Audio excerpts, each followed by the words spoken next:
Hasim. Tidak mungkin kau... Tunggu Amrina, maafkan aku. Aku bisa jelaskan semua ini. Amrina sangat kecewa dan kemarahannya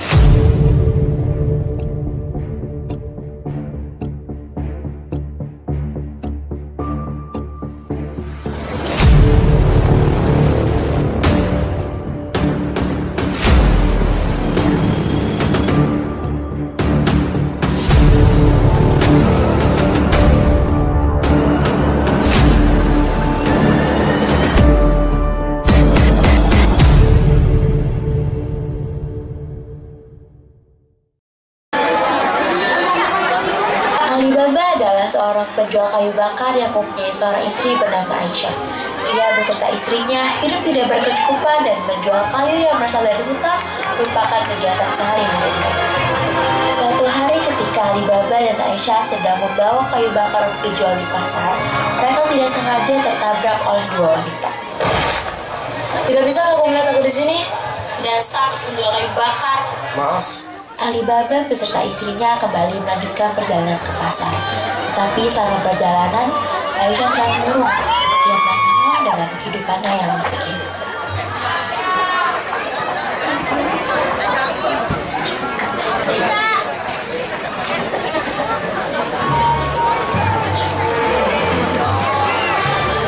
Alif, apakah tidak lelah hidup seperti ini?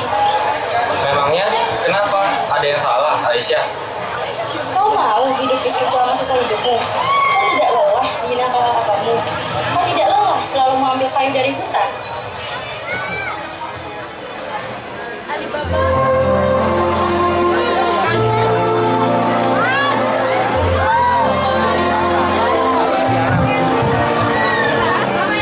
Miskin, penjual kayu bakar. Aku lelah, lihatlah lebih dekat. Ku tak mau terlihat miskin. Tidakkah kau merasa lelah?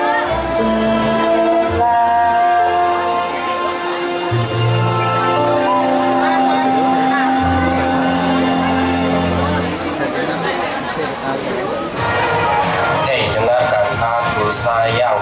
Hei, aman di sekitar kita. Lihat mereka tidak seberuntung kita. Beruntung apanya? Kau sadar bahwa kau salah satunya. Salah satunya. Lihatlah dirimu, wahai Aisyah. Kau cerdas, pemberani, lemah lembut. Kaya bukan segalanya, kita sudah bahagia. Untung bukan hanya kekayaan. Amati hidup kita, wahai Aisyah. Tak ada yang bisa menolong sepertiku. Bedanya menebang Mereka tak pohon. tahu soal alam, tak tahu soal petualangan. Mereka tidak seberuntung kita berdua. Apa keberuntungannya? Yang sempurna, kisah baru yang hiasi hari. Pengalaman yang tak pernah gagal. Jadi semuanya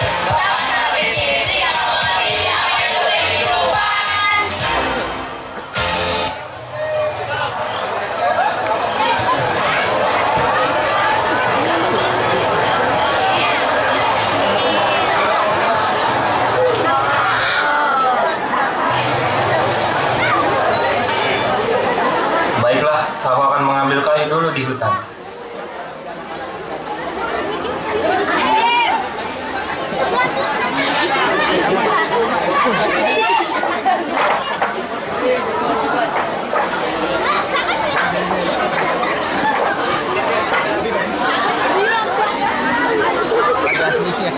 Di saat Alibaba sedang mengambil kayu, ia melihat sekelompok orang dengan kantong yang cukup besar berjalan ke arahnya. Ia langsung bersembunyi di balik semak-semak. Alibaba menyangka bahwa mereka adalah sekelompok perampok. Sepertinya mereka adalah sekelompok perampok. Aku harus segera bersembunyi. Saya Sumi, terbukalah. Batu besar itu bergeser ke samping memperlihatkan bahwa terkejut. Kemudian sekelompok orang beserta ketuanya memasuki gua itu. Batu itu kembali tertutup. Setelah beberapa saat, batu besar itu kembali terbuka.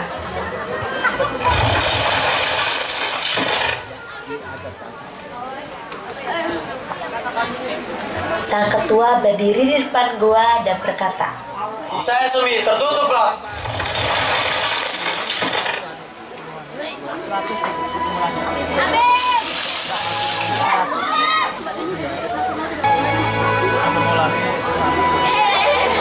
Sesami, terbukalah. batu itu terbuka seperti sebelumnya.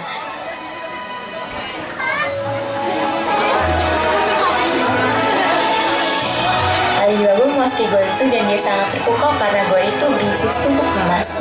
Alibaba mengambil beberapa emasnya dengan kantong dan ia kembali ke rumahnya.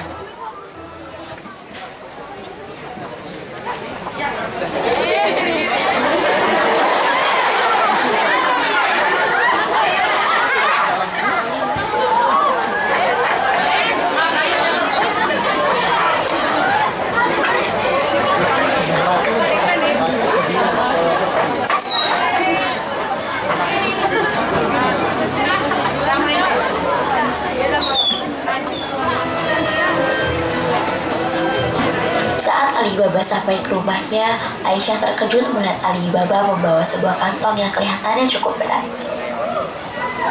Apa itu? Kau dapat dari mana emas baik ini? Alibaba menjelaskan semua yang terjadi kepada istrinya. Baiklah, mari kita hitung semua emas ini untuk kita pakai. Jangan, lebih baik kita menyembunyikan semua emas ini di lubang. Ya sudah, lebih baik kau gali lubang. Aku akan ke kakak-kakakmu untuk meminjam gelas pengukur emas. Iya, tapi hati-hati dengan mereka. Jangan sampai mereka tahu tentang emas ini. Alibaba memiliki dua saudara yang merupakan pedagang kaya di kota itu. Tetapi kedua kakak Alibaba itu mempunyai sifat yang serakah. Mereka sangat sombong dan juga suka merendahkan Alibaba. Aisyah pergi menuju rumah kakak sulung Alibaba. Kak, bolehkah aku meminjam gelas pengukur emasmu? Apa? Gelas pengukur emas? Untuk apa? Kau kan miskin. Alibaba hanya penjual kayu bakar. Mana mungkin kalian punya uang? Oh, apakah kalian mencuri sesuatu yang milik orang lain? Enak saja menuduh kami yang tidak-tidak. Tinggal bilang boleh atau tidak, apa susahnya? Berani sekali kau bilang begitu kepadaku. Tentu saja tidak. Pergi saja sana. Setelah diusir, Aisyah pun pergi ke kakak kedua Alibaba, yaitu Kasim.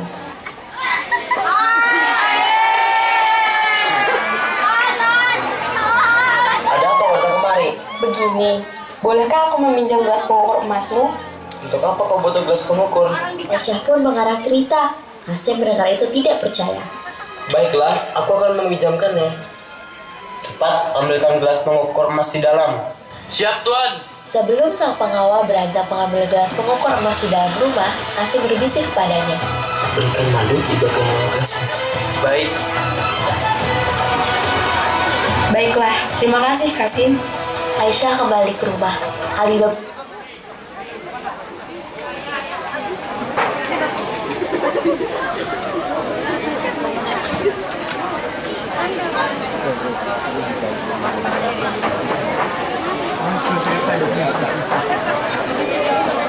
sudah menggali lubang.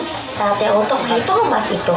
Alibaba dan istrinya menghitung emas itu menggunakan gelas pengukur dan penguburan di dekat halaman.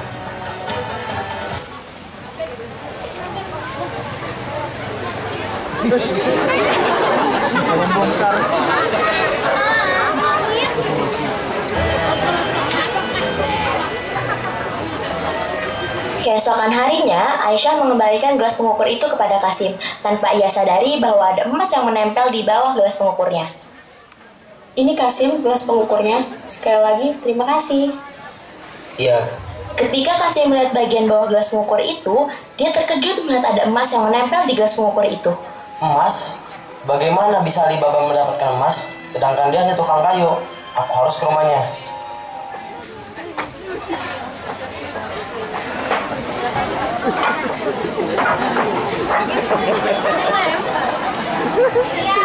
Kasim mendatangi Alibaba ke rumahnya. Alibaba? Kasim, ada apa kau kemari? bagaimana kau bisa dapat emas? Dan dari mana kau mendapatkannya? Apakah kau mencuri? Akhirnya Alibaba menceritakan semuanya kepada Kasim. Aku mohon, jangan beritahu semua orang. Jika kau tidak ingin aku memberitahu semua orang, tunjukkan guanya padaku.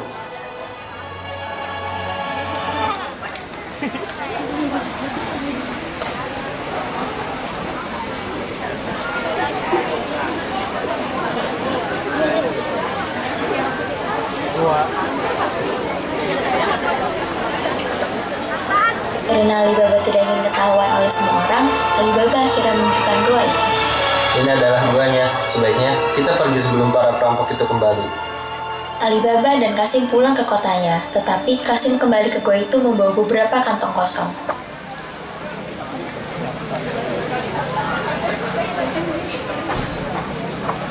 Kasim menghampiri batu besar itu dan mengatakan apa yang sudah ia pelajari dari Alibaba. Sesemi, terbukalah.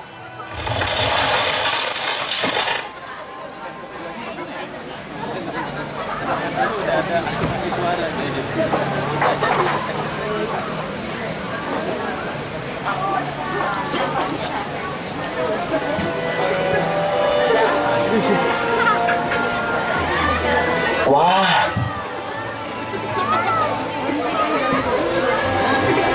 Karena Kasim sudah puas, dia kembali ke batu itu. Tetapi sayangnya dia lupa apa yang sudah diajarkan oleh Alibaba. Aduh, aku lupa apa yang aku katakan. Batu, terbukalah. Goa, terbukalah. Pintu, terbukalah.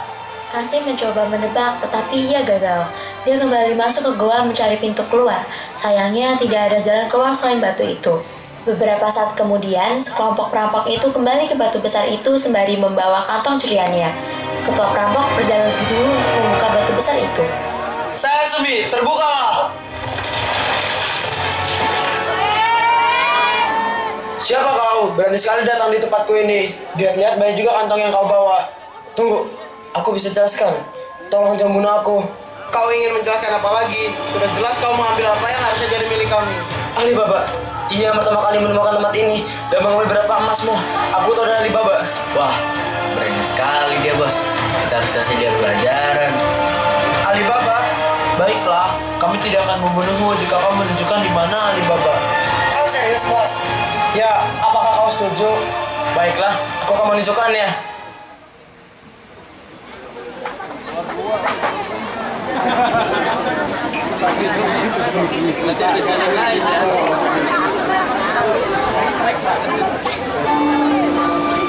Sementara waktu, Abina ke rumah Alibaba memberitahu bahwa suaminya, Kasim, tidak pulang ke rumah. Alibaba, apakah kau tahu keberadaan suamiku, Kasim? Dia belum pulang sampai larut malam. Apa? Bagaimana bisa? Ada apa? Suamiku, dia tidak pulang ke rumah. Jangan-jangan dia kembali ke batu besar itu. Tunggu, kau memberitahunya? Memberitahu apa? Dan apa maksudnya batu besar? Alibaba menjelaskan semuanya kepada Abina. Kemungkinan besar dia sudah terbunuh. Beberapa hari berlalu.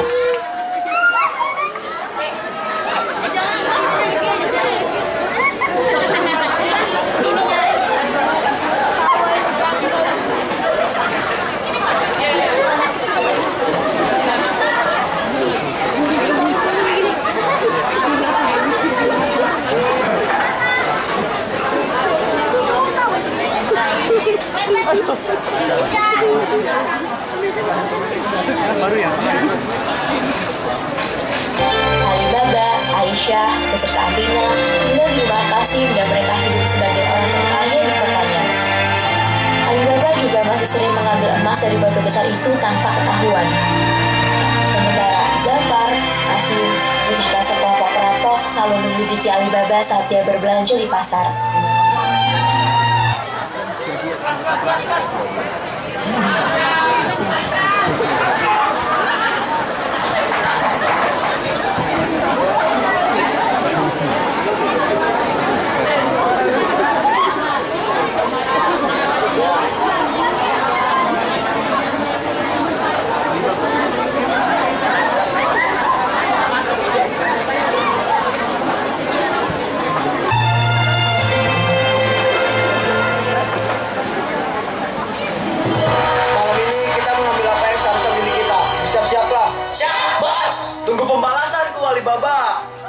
perampok itu menyamar sebagai pedagang minyak zaitun yang menghapus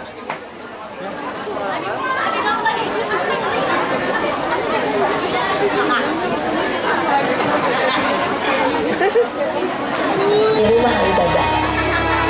Permisi, saya ingin menjual minyak zaitun dan saya dengar Anda adalah orang terkaya di kota ini. Apakah Anda berminat untuk membeli dagangan saya? Sepertinya menarik. Baik, saya akan membeli daganganmu. Kau bisa mengantarkan daganganmu malam ini. Baiklah, kau sangat baik hati, Tuan. Malam tiba.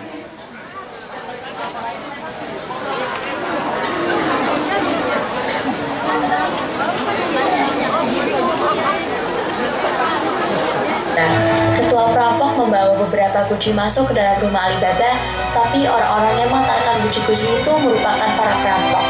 Alibaba menyambut Zafar dengan baik. Dia mengajak kuncinya beserta Zafar mengobrol sampai di ruang tamu.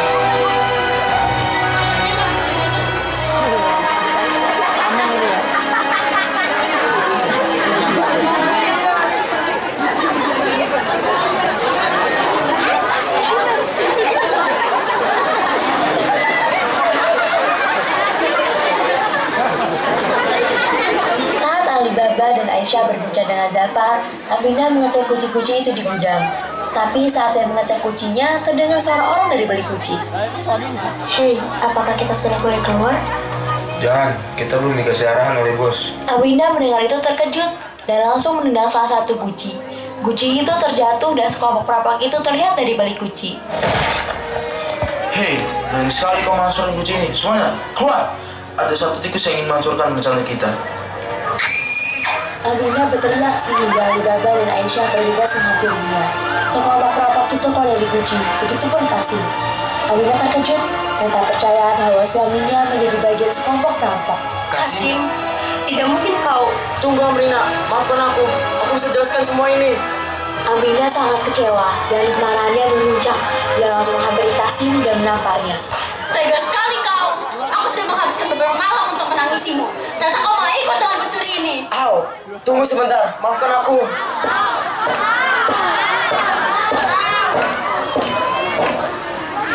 Kau tidak bisa berkutik, Alibaba. Terimalah nasibmu bahwa kalian akan tiada.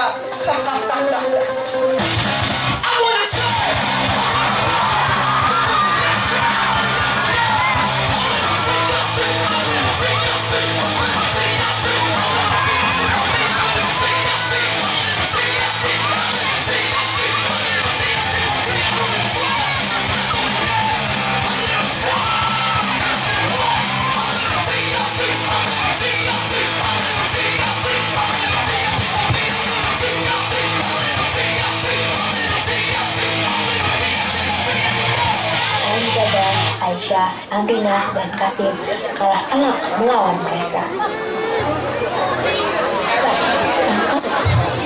Pesan moral yang bisa didapatkan dari kisah ini adalah jangan mengambil rampasan barang orang lain. Sekian yang bisa